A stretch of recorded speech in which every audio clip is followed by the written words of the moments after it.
Match শেষে রোনালদোর সামনে এভাবেই মেসি মেসি বলে চিৎকার করছে গ্যালারির দর্শক। এই দৃশ্যটা হয়তো খুবই সাধারণ মনে হতে পারে, কিন্তু একজন কিংবদন্তির জন্য এটা কতটা ভারী সেটা শুধু তারাই বুঝবে যারা মাঠে দাঁড়িয়েছিলেন। স্টেডিয়ামের ভেতর তখন একটাই নাম ভেসে আসছে, মেসি মেসি। আর সেই শব্দের মাঝখানে নীরবে দাঁড়িয়ে আছেন ক্রিশ্চিয়ানো রোনালদো, ফুটবল ইতিহাসের দুই সেরা নামের একজন। কিন্তু আজকের দিনে তিনি দাঁড়িয়ে আছেন এক কঠিন বাস্তবতার সামনে।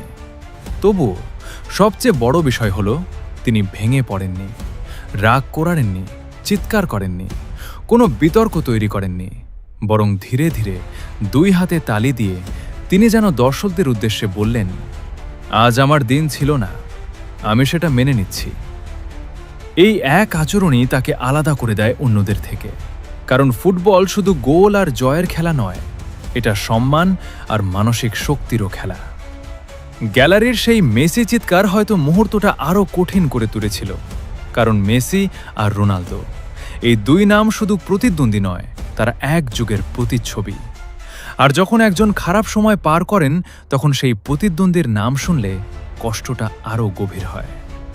তবুও রোনালদো যা করলেন সেটা একজন সত্যিকারের কিংবদন্তির পরিচয়। তিনি মাথা নিচু করেননি, তিনি সম্মানের সঙ্গে পরিস্থিতি মেনে নিয়েছেন।